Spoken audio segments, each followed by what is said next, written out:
교회는 가릴 곳이 없어야 한다며 가릴 곳이 많다는 것은 그림자가 그만큼 짙게 드리워져 있다는 것을 반증하는 것이라는 100주년 기념교회 전담임 이재철 목사의 과거 메시지가 다시금 회자되고 있습니다.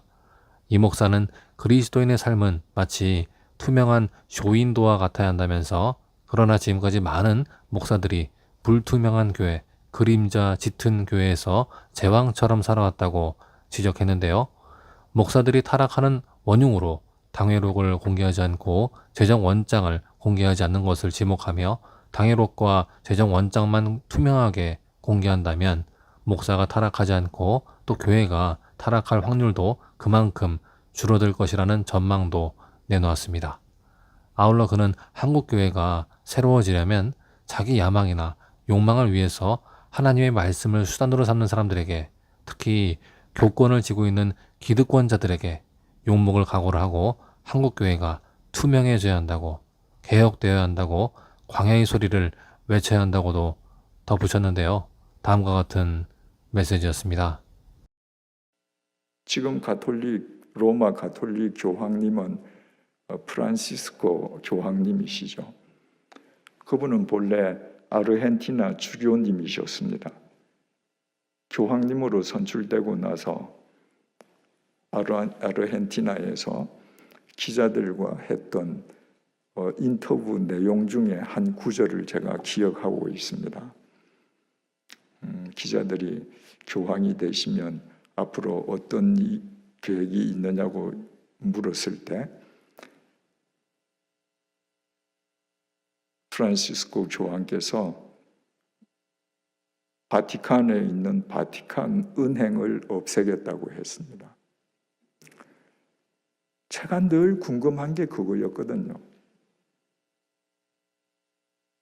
바티칸 은행은 온갖 금은 돈, 비자금이 거기 다 모여 있어서 세계 금융 질서를 교란시키는 한 은행으로 문제시되던 은행인데, 교회가 그런 은행을 가지고 과연 투명한 그림자 없는 교회가 되겠는가? 근데 그분이 그런 이야기를 하셔서 깜짝 놀랐습니다. 아, 이제 정말 가톨릭이 그림자 없는 교회가 되려나? 여러 가지 사정이 있으셨겠죠. 아직도 없애지 못했습니다. 그러나 바티칸 은행 감사를 시작해서 여러 사람이 지금 수갑차고 들어갔습니다. 그러나 로마 가톨릭 교회가 정말 그림자 없는 투명한 교회가 되려고 하면 언젠가는 그 은행 없애야 될 겁니다. 교회가 돈을 굴리는 은행을 가지고 그림자가 생길 수밖에 없죠. 여러분, 그리스도인의 삶은 투명한 쇼윈도우여야 합니다. 예수님께서 그러시지 않았습니까? 세례 요한의 제자들에게 와 봐라. 내가 어떻게 사는지 와서 봐라. 다 보여줄 수 있어야 합니다. 그래야지 투명하게 그림자 없는 교회가 됩니다. 여러분, 교회는 가릴 것이 없어야 합니다. 교회가 교인들에게 재정 원장을 공개할 수 있다면, 단돈 1원도 어떻게 사용되는지 하나님께 교인들이 바친 헌금이니까 교인들에게 밝히는 건 당연한 의무 아니겠습니까? 하지 않았습니다.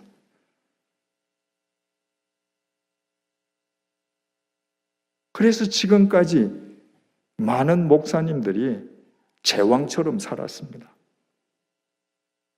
가려져 있기 때문입니다. 그런 불투명한 교회, 그런 그림자 짙은 교회, 어떻게 새로워지겠습니까?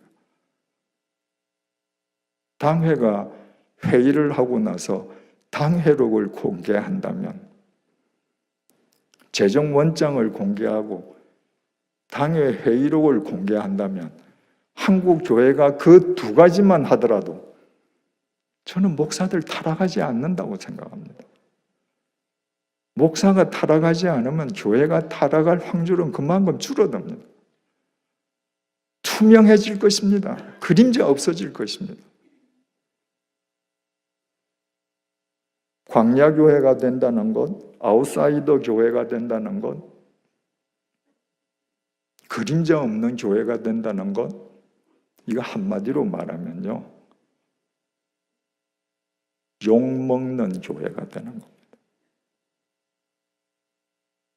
여러분, 광야의 소리는 인간의 욕심을 위해서 왜곡되지 않은 날 것 그 자체로서의 하나님 말씀입니다. 그러니까 자기 야망이나 욕망을 위해서 하나님의 말씀을 수단으로 삼는 사람들, 하나님의 말씀을 왜곡하는 사람들에게 광야의 소리는 듣기 싫은 소리입니다. 아웃사이더의 소리는 인사이더의 가면 속에 있는 실체를 백일하에 드러내는 소리입니다. 인사이더가 듣기 싫은 거죠. 그림자 없는 소리는 불투명하게 살면서 짙은 그림자를 만들어가면서 살고 있는 사람의 그 음흉한 속마음을 드러내는 소리입니다. 듣고 싶어 하겠습니까? 그러니까 욕먹지 않고서는 광야의 교회도 아웃사이더 교회도 그림자 없는 교회도 불가능합니다. 한국교회에서 많이 인용되는 사도행전 초대교회의 특징을 증언하는 내용입니다. 사도행전 2장 43절에서 47절입니다. 사람마다 두려워하는데 사도들로 말미암아 기사와 표적이 많이 나타나니 믿는 사람이 다 함께 있어 모든 물건을 서로 통용하고 또 재산과 소유를 팔아 각 사람의 필요를 따라 나누어 주며 날마다 마음을 같이하여 성전에 모이기를 힘쓰고 집에서 떡을 떼며 기쁨과 순전한 마음으로 음식을 먹고 하나님을 찬미하며 또 온 백성에게 칭송을 받으니 주께서 구원받는 사람을 날마다 더하게 하시니라. 초대교회는 누구도 자기 재산을 자기 것이라 하지 않고 다 내어놓았습니다. 유무상통했습니다. 날마다 성전에 모이기를 힘썼습니다. 그리고 백성에게 칭송을 받았습니다. 이 백성은 두말할 것도 없이 유대인들입니다. 그래서 이 구절로 이야기하면서 다 우리도 초대교회처럼 칭송받는 교회가 되자고 합니다. 그런데 이 이후는 아무도 이야기하지 않습니다. 초대교회 교인들이 이렇게 성전에 모이기를 힘쓰면서 백성들로 유대인들로부터 칭송받던 삶은 이것이 끝이었습니다. 사도행전 3장으로 넘어가면요, 베드로가 성전 미문 앞에 앉아있던 선천성 하반신 마비자를 예수 그리스도의 이름으로 이렇게 세우지 않습니까? 그 모습을 보고 많은 유대인들이 베드로에게 모여듭니다. 그때 베드로가 이렇게 설교합니다. 너희들이 못 박아 죽인 예수 있잖아. 너희들이 못 박아 죽인 그 예수를 하나님이 그리스도로 다시 살리셨어. 여러분, 그 이야기를 들은 유대교 인사이더들이 편하겠습니까? 자기들이 국사범으로 죽였는데 자기네들이 죽인 국사범이 메시아다? 용납할 수 없는 거죠. 성전에서 모이게 했습니다. 박해하기 시작했습니다.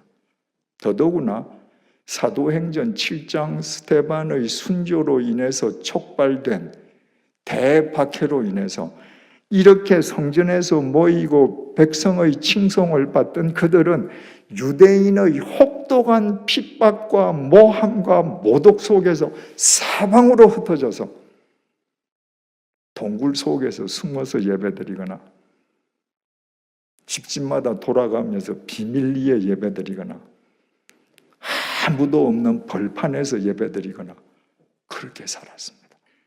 그러나 그들은 그 욕먹는 것을 두려워하지 않았습니다. 감수했습니다. 그래서 세상을 새롭게 했습니다.